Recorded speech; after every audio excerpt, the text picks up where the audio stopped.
sur internet pour ce nouveau numéro de Mondial de Mélis, le MAG. J'accueille tout de suite vos deux chroniqueurs préférés, j'ai nommé Damien Desroches et Julien Bourven. Salut Ludo, Salut Damien. Salut Ludo. Salut Julien. Salut, comment ça va? Ça va, ça va? Ah, ça va, la forme, hein? Bien. On arrive au bout de cette Coupe du Monde. Ouais, Ça fera du bien à tout le monde. ouais. Non, on a encore des beaux matchs. Bien remis de cette petite semaine en Afrique du Sud. Oui. Bon, c'est 5, on va dire 5 jours à peu près. Ouais, on a bien bronzé, hein. Comme vous pouvez le voir, j'ai la trace des lunettes.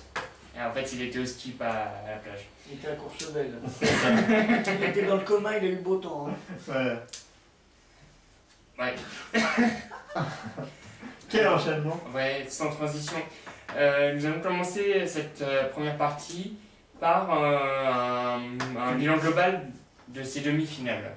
Et oui, c'est deux demi-finales, comme leur nom l'indique. Uruguay-Pays-Bas et Allemagne-Espagne. Je crois qu'on avait les mêmes, ouais. Effectivement. 6 C'est la buts. même année, donc tout va bien. 6 buts marqués lors de ces demi-finales, c'est un bon score. Sauf que si on regarde dans le détail, il y a eu un 3-2 d'un côté et un 1-0 de l'autre, donc c'est un peu moins équilibré. On en a 139 buts au total dans cette Coupe du Monde. Que dire de plus? Oui, donc par rapport à... Donc, pas, enfin si, quand même des surprises. Les Pays-Bas qui sortent vainqueurs de l'Uruguay, c'était logique, on va dire. Par contre, l'Allemagne qui se fait éliminer avec un seul but face à l'Espagne, c'est assez violent après le parcours qu'ils ont fait, qui était magnifique, quoi. On va enchaîner avec le... Ah, donc Damien, il donne pas son bilan des demi-finales. Non, mais t'as tout dit, effectivement, Pays-Bas-Uruguay, même si l'Uruguay a été très conquérant, ben voilà, pour moi c'est un score logique. Même s'il faut noter, mais bon, ça on en parlera tout à l'heure, les deux beaux buts. Alors pour Allemagne et Espagne, oui, effectivement, pour moi c'est la grosse surprise parce que sur le papier, l'Espagne, c'est pas surprenant, mais par rapport à ce qu'ils nous ont montré tout au long de la Coupe du Monde, c'est là qu'on peut constater qu'il y a une surprise. Effectivement. Le Alors, on va... Oula. C'est la Suisse le mec, hein, c'est... Peu importe, hein. Ouais. Non, les Pays-Bas, moi je les voyais éliminés face à l'Uruguay. Par contre, l'Allemagne, ouais, c'était de la surprise par rapport à ces deux C'est demi-finales. bien, on est tous d'accord. C'est rassurant. On va faire un point sur nos pronostics par rapport à ces demi-finales et plus général. Et oui, nous en sommes à 62 matchs sur 64.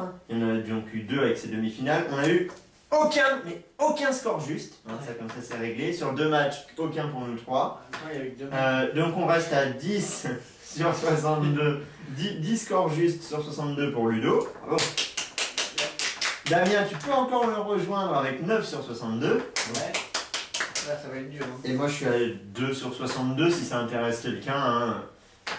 Merci. Non. Non. Bon, d'accord. Ensuite, au niveau des tendances justes, on en a eu une. C'est la victoire des Pays-Bas. Par contre, l'Espagne, on avait tous mis l'Allemagne. Donc, c'est réglé. Damien, tu es toujours en tête avec 34 tendances justes sur 62 matchs. Bravo. Merci. 31, Ça se voit. 31 scores justes sur 62 pour moi. Donc, je ne pourrai plus te rattraper. Donc, normalement, tu finiras en tête. Sauf s'il y a des magouilles, trucs comme ça. Mais non, c'est bon. Et Ludo, 26 sur 62.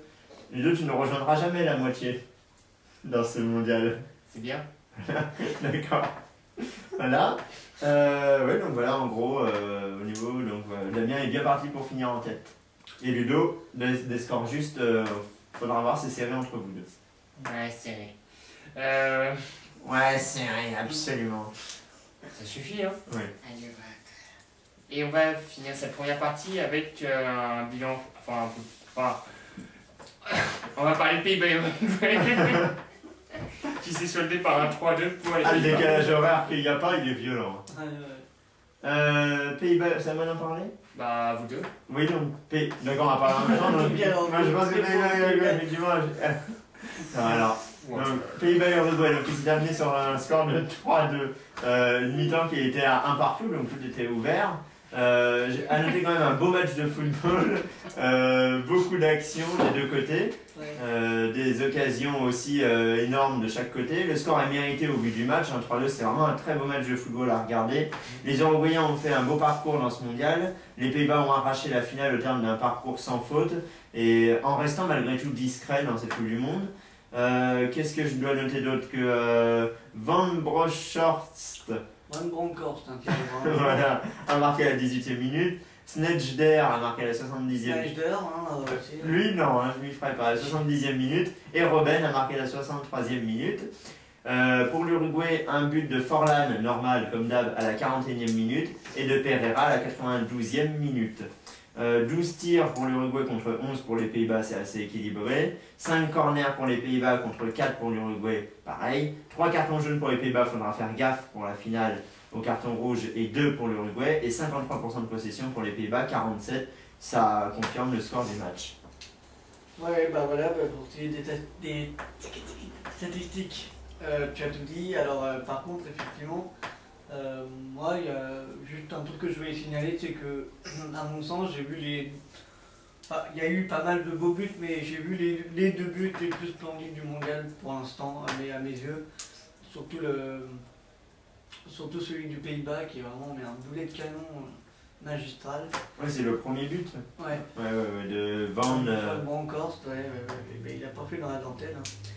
Et donc voilà, du coup, c'est plutôt ce genre de Pays-Bas-là qu'on aurait aimé voir en fait. Ouais, tout au long de la compétition. Voilà, et que j'ai pas eu le sentiment de voir, même s'ils ont été en fait très, très réguliers, mine de rien. Ouais.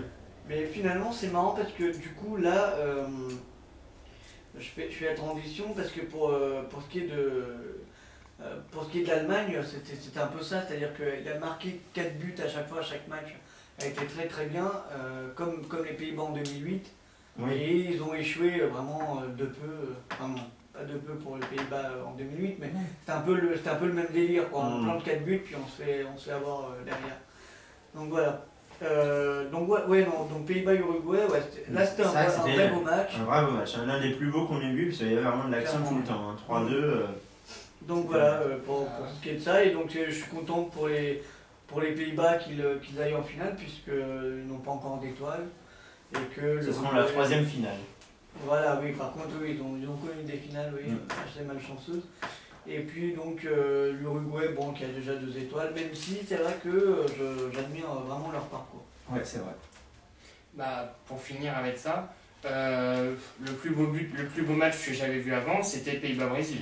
Donc, ça promet certainement une très belle finale. Ouais, c'est vrai. Pour ma part, hein, je parle pour moi. Pays-Bas-Brésil, c'était un des plus beaux matchs que j'avais vu aussi avant. Donc il confirme quoi. Donc ça confirme que les Pays-Bas ont leur place quand même dans cette Coupe du Monde, et en l'occurrence en finale.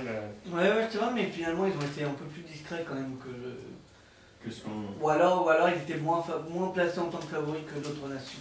Ah, c'est-à-dire ils se sont réveillés face au Brésil et maintenant ils déroulent, donc ils peuvent aller très loin, peut-être en finale, on verra. Enfin, ils sont en finale, mais ils pourront aller loin, ils pourront peut-être gagner cette finale avec tout ce qu'ils ont déroulé entre le 2-1 face au Brésil et le 3-2 face à l'Uruguay. Ils sont déjà allés loin, ils sont allés en Afrique du Sud. Hein. Oui. Voilà. On se retrouve tout de suite pour la seconde partie avec un bilan d'Allemagne-Espagne et avec une petite page spéciale sur les grands joueurs qui n'ont pas marqué pendant cette Coupe du Monde. A tout de suite. A tout de suite. À tout de suite.